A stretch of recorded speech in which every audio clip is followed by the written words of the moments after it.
잠언 26장 1절에서 8절입니다. 미련한 자에게는 영예가 적당하지 아니하니 마치 여름에 눈 오는 것과 추수 때에 비 오는 것 같으니라. 까닭 없는 저주는 참새가 떠드는 것과 제비가 날아가는 것 같이 이루어지지 아니하느니라. 말에게는 채찍이 요나에게는 죄가리요 미련한 자의 등에는 막대의 기니라. 미련한 자의 어리석은 것을 따라 대답하지 말라. 두렵건대 너도 그와 같을까 하느라. 미련한 자에게는 그의 어리석음을 따라 대답하라. 두렵건대 그가 스스로 지혜롭게 여길까 하느라. 미련한 자 편에 기별하는 것은 자기의 발을 베어버림과 해를 받음과 같으니라. 저는 자의 다리는 힘이 없이 달렸나니 미련한 자의 입의 잠언도 그러하니라. 미련한 자에게 영예를 주는 것은 돌을 물매에 매는 것과 같으니라. 아멘. 예, 오늘 우리 잠언 26장 1절부터 보면 미련한 자에게는 영예가 적당하지 아니하니 마치 여름에 눈 오는 것과 추수 때에 비 오는 것 같으니라. 예.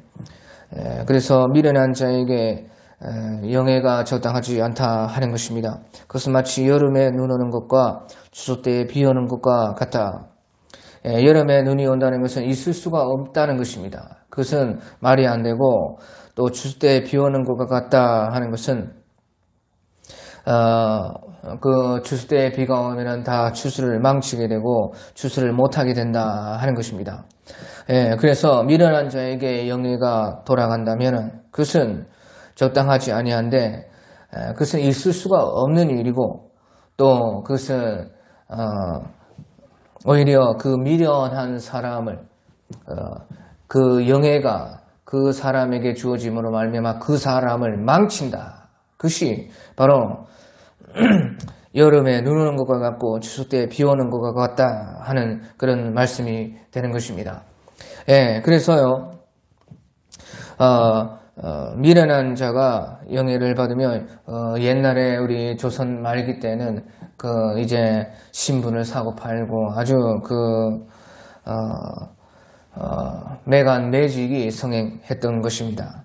그래서 그때 천한 사람이 이제 양반이 되려고 돈을 많이 들여가지고 샀는데, 이제 막상 양반이 되어 보니까 이제 비가 와도 천천히 걸어 다녀야 되고, 전에는 막 비를 이제 피해서 달아나고 그렇게 했는데 이제 그렇게 할 수도 없고, 또 양반이 되니까 무슨 예의 범절이 너무나 까다롭고, 또 양반이 되니까요, 글도 읽을 줄 알아야 되고, 공부도 해야 되고, 그러니까 너무 힘들다 하는 것이에요.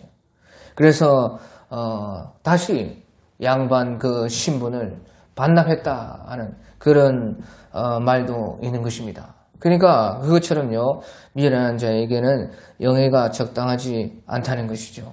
영예도 아무나 받는 것이 아니라는 것입니다. 또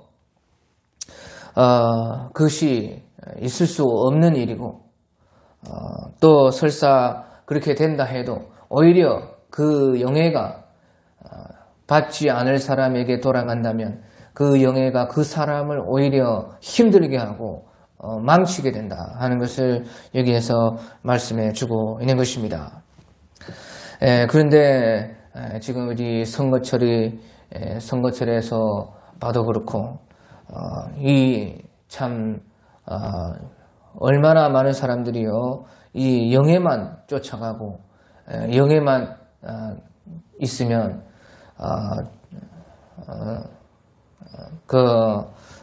다 될 것처럼 그렇게 행동하는 사람이 얼마나 많은가. 그것이 이제 미련하다 하는 것입니다. 또한 2절에 보면요, 2절에 까닭 없는 저주는 참새가 떠드는 것과 제비가 날아가는 것 같이 이루어지지 아니하느니라. 까닭 없는 저주는 참새가 떠드는 것과 제비가 날아가는 것 같이 이루어지지 아니한다. 까닭 없는 저주는 신경 쓰지 않아도 된다 하는 그런 말인 것입니다.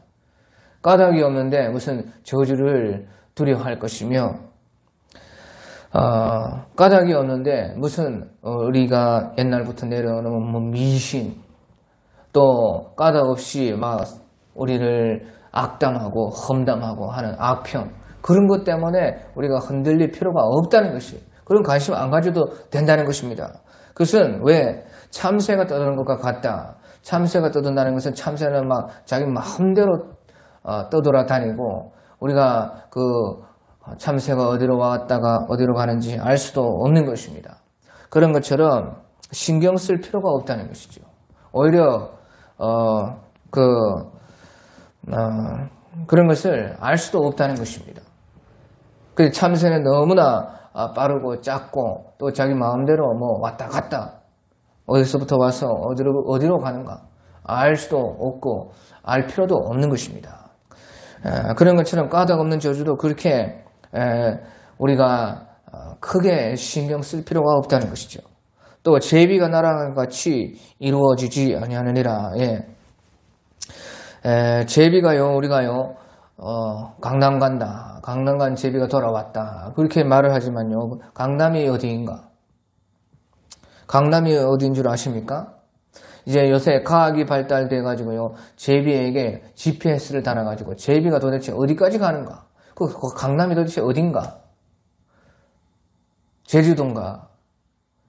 그렇게 알아봤더니요, 저 동남아를 거쳐가지고 더 내려갑니다.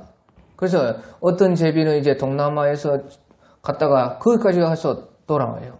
또 어떤 제비는요, 거기서 더 내려가가지고요, 얼마나 멀리 가느냐? 호주까지 가는, 호주.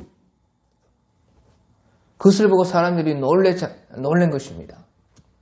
그 작은 제비가요, 강남 가는데, 강남이 어딘가? 강남이 호주다, 호주까지.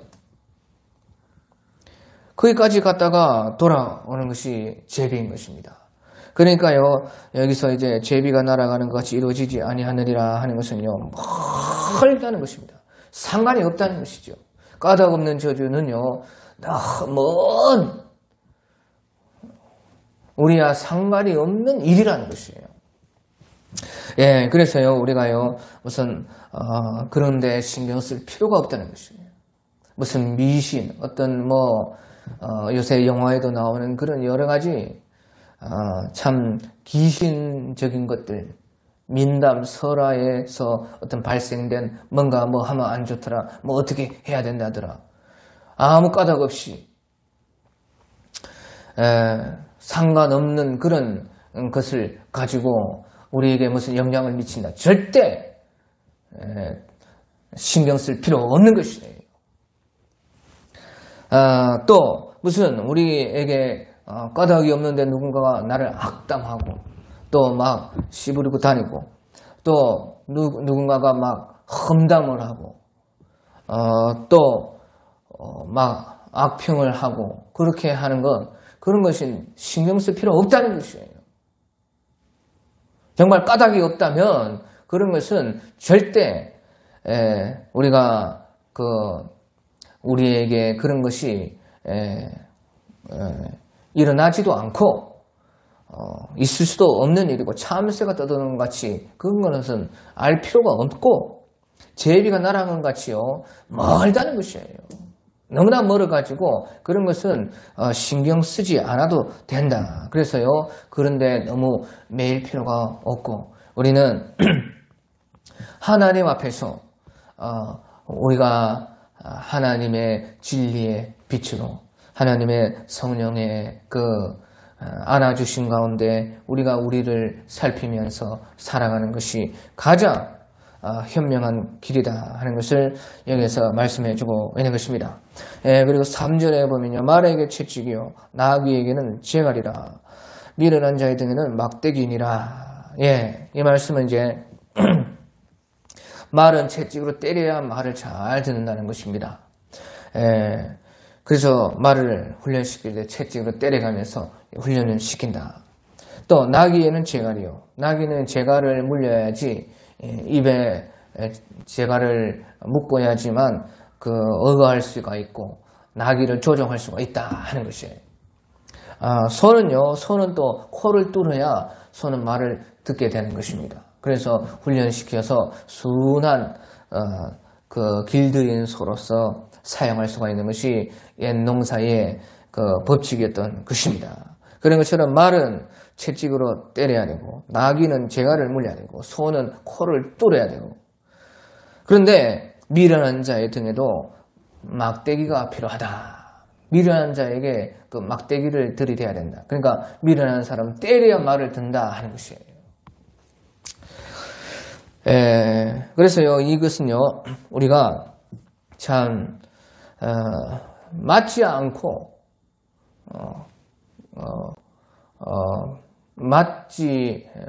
맞고도 맞으면서도 맞고도 바뀌지 않는 사람 절대 없다 하는 것이에요. 보시오, 우리도요, 다 맞으면요, 사람이 맞고 또 맞고 주님에게 맞고 어릴 때 부모님에게 맞고 선생님들에게 맞고 또 우리 지금은 사회생활을 하면서 여러 신체적으로 육체적으로 맞지는 않지만 여러 사람들에게 말을 통해서 눈치를 통해서 뭐 사회의 도덕관념이나 어떤 예의 범죄를 통해서 또 맞고 그래서요 사람이 우리가 변해가는 것이죠. 하나님도 우리를 참으로 여러 가지 고난과 시험과 채찍으로 때론 당근으로 우리를 때려가면서 우리를 변화시키는 것이에요. 맞고도 안 변한 사람 절대 없습니다. 한 대 맞아서 안 되면 두 대 맞고, 두 대 맞아서 안 되면 10대 맞고, 10대 맞아서 안 되면 100대 맞고, 맞으면요, 변화되는 것입니다. 그래서요, 우리 시편 66절에 보면요, 시편 66편 12절에 보면요, 10절부터 보면, 시편 66편 10절부터 보면, 하나님이여, 주께서 우리를 시험하시되, 우리를 단련하시되 은을 단련함 같이 하셨으며 우리를 끌어 그물에 걸리게 하시며 어려운 짐을 우리 허리에 메어 두셨으며 사람들이 우리 머리를 타고 가게 하셨나이다. 우리가 불과 물을 통해 하더니 주께서 우리를 끌어내사 풍부한 곳에 들이셨나이다. 그렇게 말을 하고 있는 것입니다.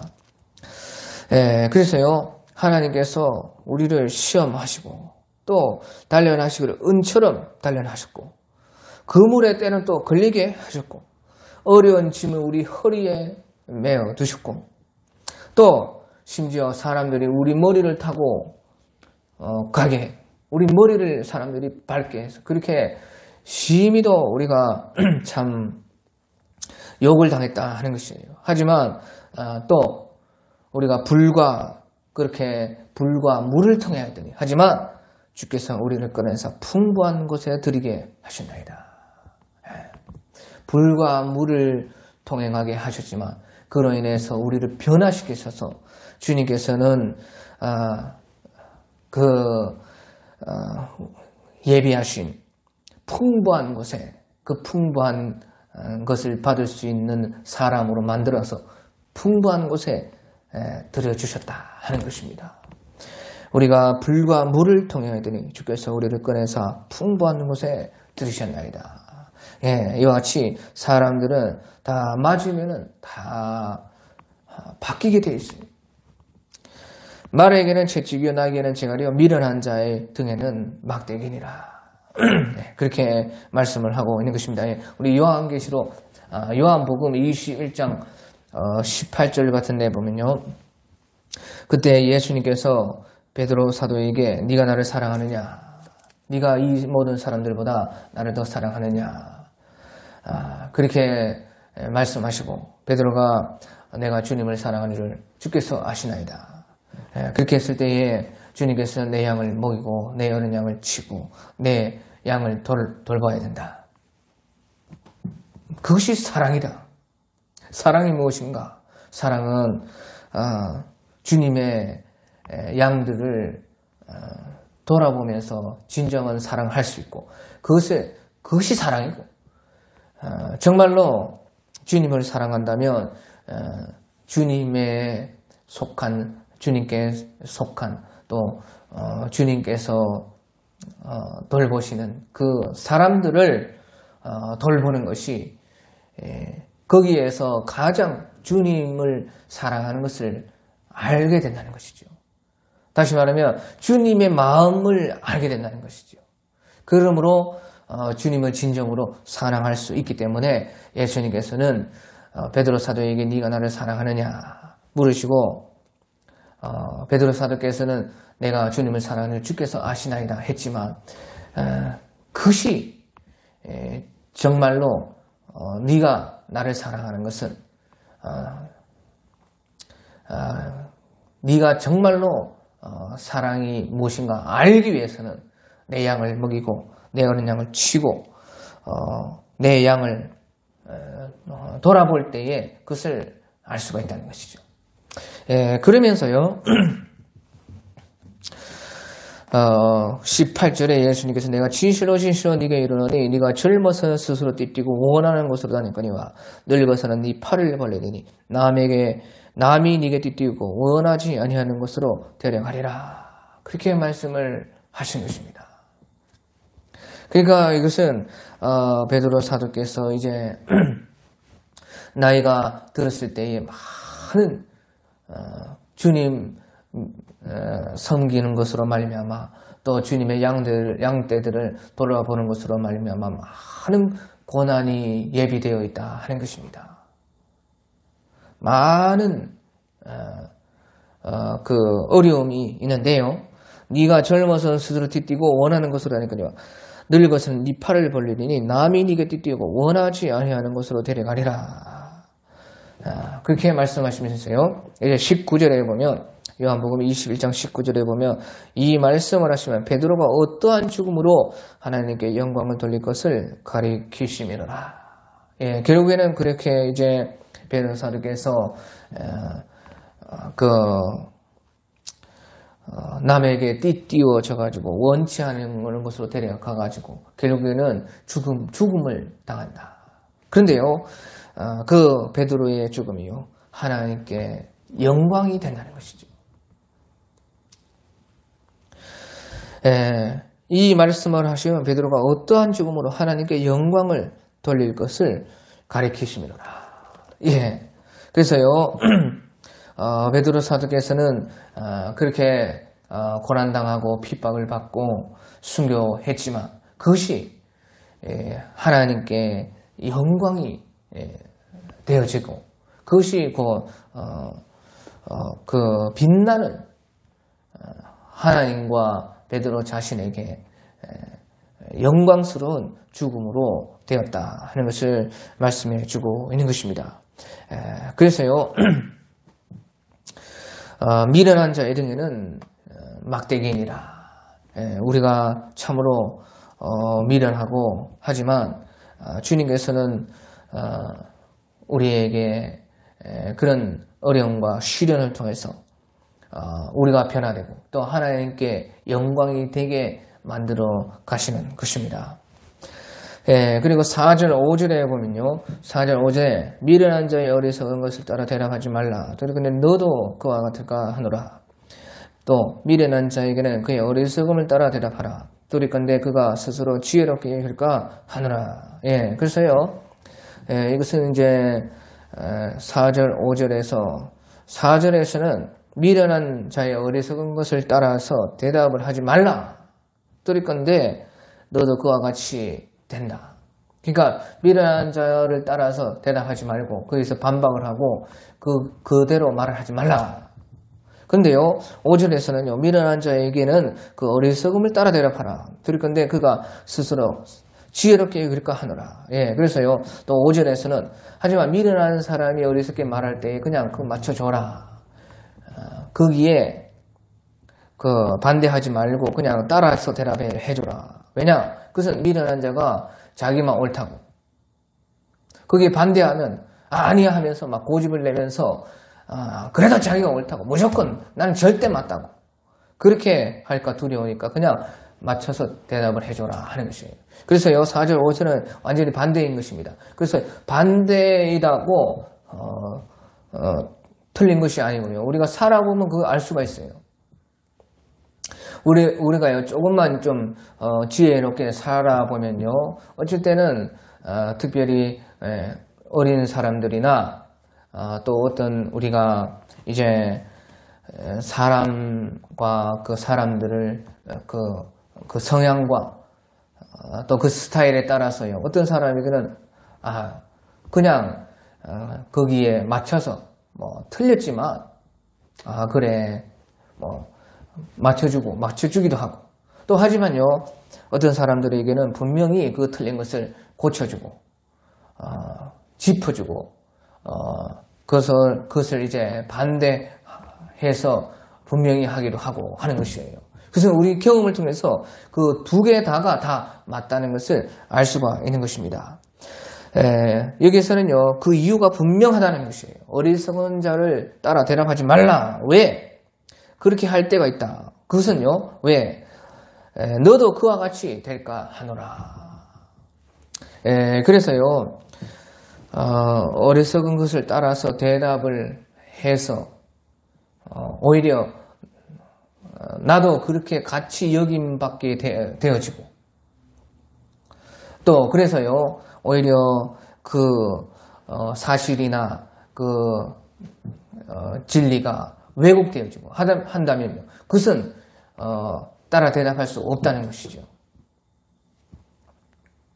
그것은요, 결국에는, 나 자신이 거기에 끌려 들어가서, 결국에는요, 나와 또 그 말과, 또 더 나아가서는, 진리가 회방이 될 수 있다면, 그렇게 해서는 안 된다 하는 것이에요.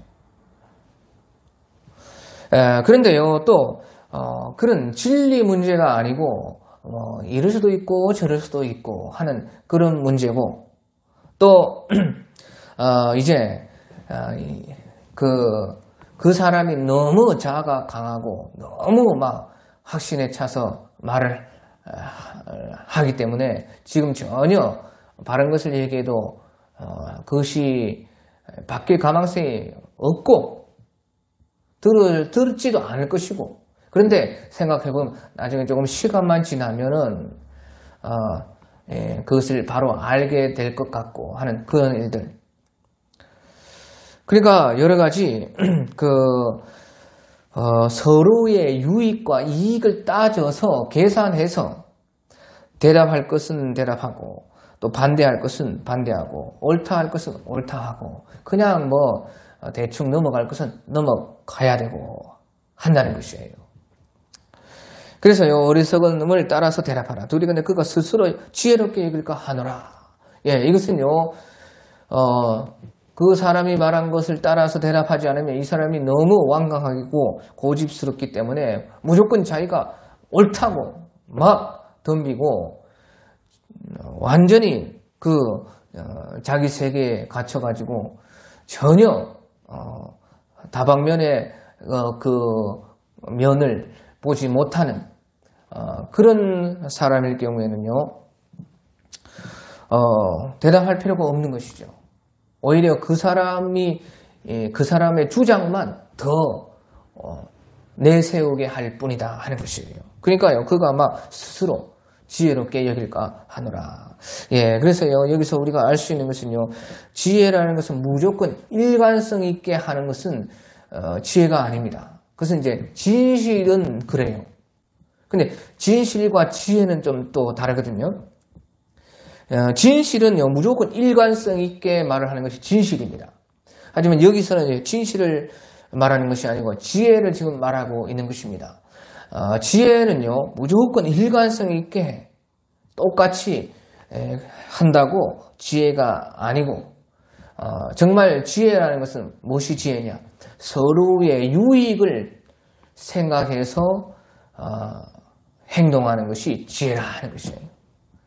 그래서요, 어리석은 것을 따라서 대답을 안 할 때에 이것이 서로에게 유익하다 할 때는 그렇게 하고, 또 그 어리석은 것을 따라 대답할 때에 서로에게 유익하다 할 때는 거기에 맞추어서 또 행동하고 하는 그것이요, 지혜로운 것이라 하는 것이죠. 그래서요, 지혜라는 것은 일관성보다 우리들의 유익, 우리들의 서로 간에 더 이익이 될 수 있는 그것을 따라서 그것이 어떤 것인지 생각하면서 행동하는 것을 이제 지혜라 그렇게 말할 수가 있는 것입니다. 예, 그래서요 우리 고린도전서 9장 12절 같은 데 보면요, 고린도전서 9장 12절 같은 데 보면요, 바울 사도께서도요 복음을 위해서 일을 할 때에 고린도전서 9장 19절부터 보면요, 내가 모든 사람에게서 자유로우나 스스로 모든 사람의 종이 된 것은 또 많은 사람을 얻고자 함이라. 유대인들에게는 내가 유대인과 같이 된 것은 유대인들을 얻고자 하며 율법 아래에 있는 자들에게는 내가 율법 아래에 있지 아니하나. 보십시오. 율법 아래에 있지 아니하나. 율법 아래에 있는 자와 같이 된 것은 율법 아래에 있는 자들을 얻고자 함이라. 율법 없는 자에게는, 헬라인에게는, 이방인, 헬라인들, 율법 없는 자들에게는 내가 하나님께는 율법 없는 자가 아니요 도리어 그리스도의 율법 아래에 있는 자이나. 율법도 아래에 있다는 것이에요. 그래서 율법 아래에 있는 자이나 율법 없는 자와 같이 된 것은, 이방인과 같이 된 것은 율법 없는 자들을 얻고자 함이라. 약한 자들에게는 내가 약한 자와 같이 된 것은 약한 자들을 얻고자 하며 내가 여러 사람에게 여러 모습이 된 것은 아무쪼록 몇 사람이라 구원코자 함이니 내가 복음을 위하여 모든 것을 행함은 복음에 참여하고자 함이라. 예, 그렇게 말을 한 것입니다. 그래서요 바울 사도께서는 유대인들에게는 유대인들 같이, 헬라인들에게는 헬라인같이 되었다. 이방인들에게는 이방인같이, 강한 자는 유대인들이 강한 자입니다. 강한 자들에게는 강한 자같이 되어지고, 약한 자들에게는, 약한 자는 누구냐? 헬라인이라는 것은 그 당시에 모든 이방인들, 그런 사람들은 약한 자인 것이에요. 그런 사람들은 약한 자같이 되었다. 그런데요 바울이 말할 때도요 또 율법 아래에 있지 아니하다 그렇게 말을 해놓고, 또 이제 21절에서는 그리스도의 또 율법 아래에 있다. 도대체 이것이 무슨 말이냐? 그러니까요, 이것 자체에도 벌써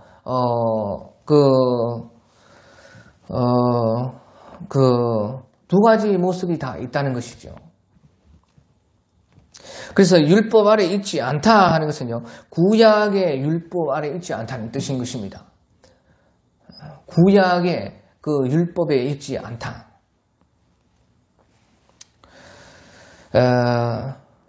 그리고요, 하지만요, 또 율법 아래에 있다. 그리스도 안에서 그리스도의 율법 아래에 있다 하는 것은요,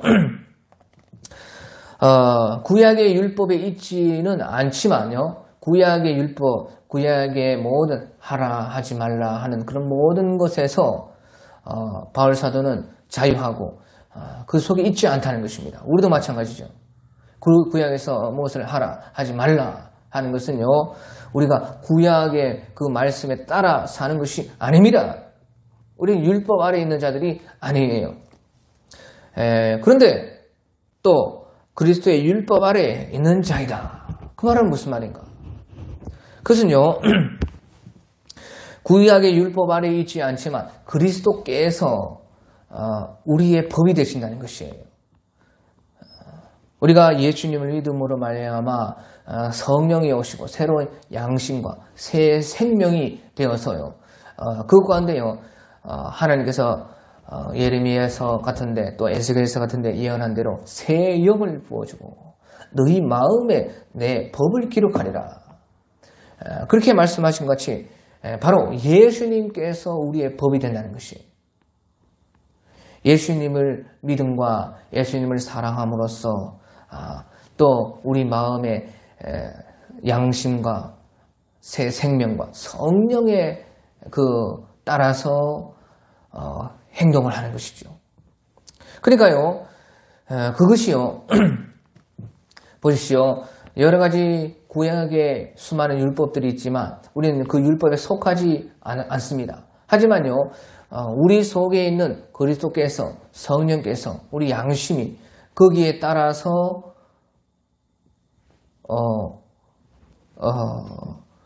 옳은 것은 구약의 율법에서 그것을 따라야 될 것을 우리에게 가르쳐주면 그것을 따르는 것이에요.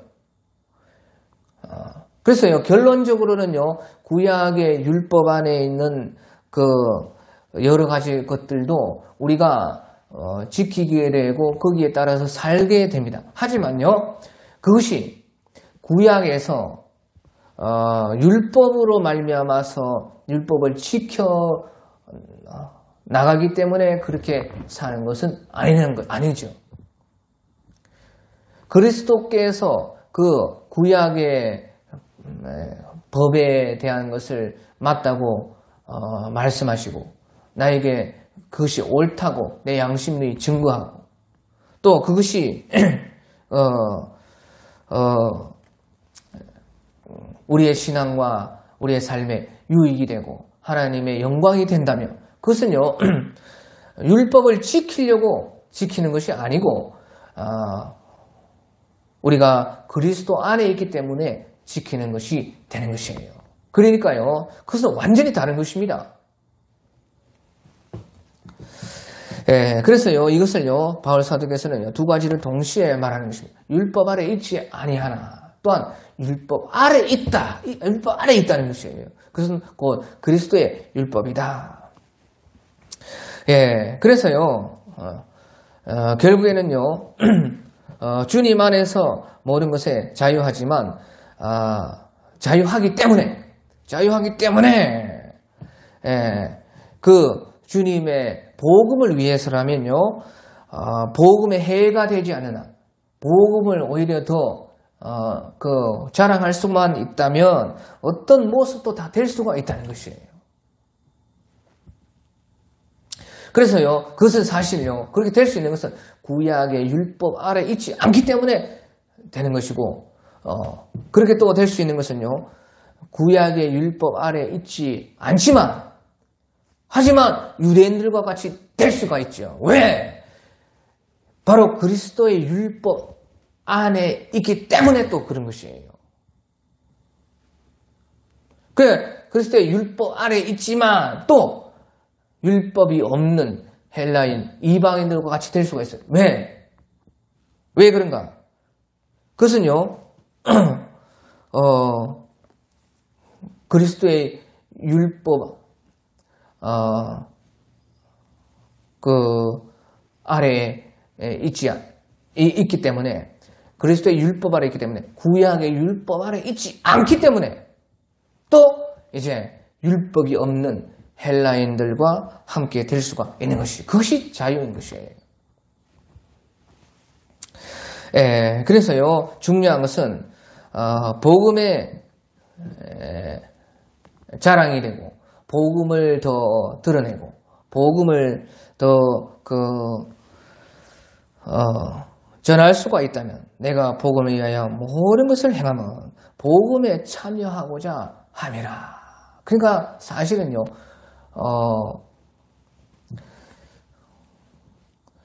바울 사도께서 말씀하시는 그리스도의 율법 안에 있다 하는 것은요, 복음 안에 있는 것입니다. 복음 안에 있기 때문에 또한 구약에 있는 여러 가지 율법들을 복음으로서 또 합당한 것을 자기 속에 있는 성령과 우리 예수님 믿음과 우리의 양심과 새 영에 따라서 성신에 따라서 우리는 또한 그것을요 거기에 합당한 그 구약의 율법들은 또 그 아래에 있게 되는 것이에요. 그러니까 복음과 그 구약의 율법에서 함께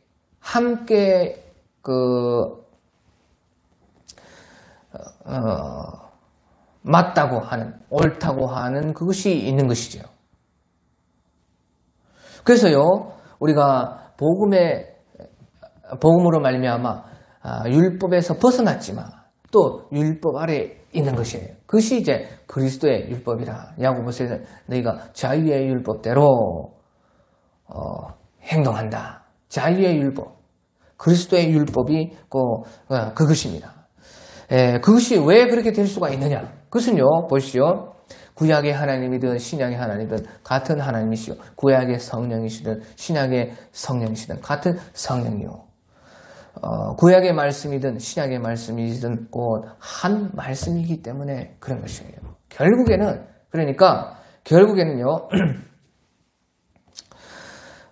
우리가 어린아이 때 배웠던 것을 어른이 되면은 버리고, 또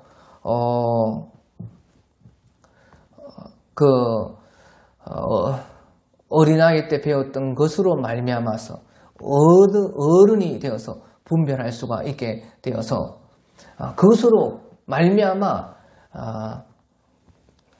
그 어른의 사고를 가질 수가 있는 것처럼 그것이요 긴밀한 연관성이 있게 되어지고 또한 사실은요 어린아이 때 배웠던 것이든 어른이 되어서 배운 것이든 사실은 이면에 있는 것은 사실은 같은 것이 되는 것이에요. 그래서요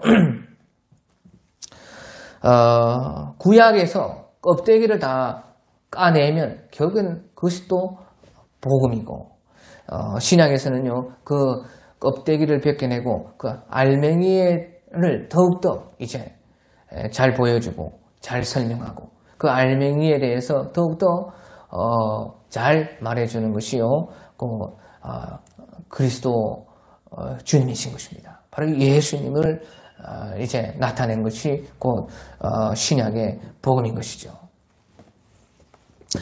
예, 그래서요 이것을 우리가 잘 이해해야 된다 하는 것이에요. 예, 그래서요 우리가 지혜라는 것이 무엇이냐?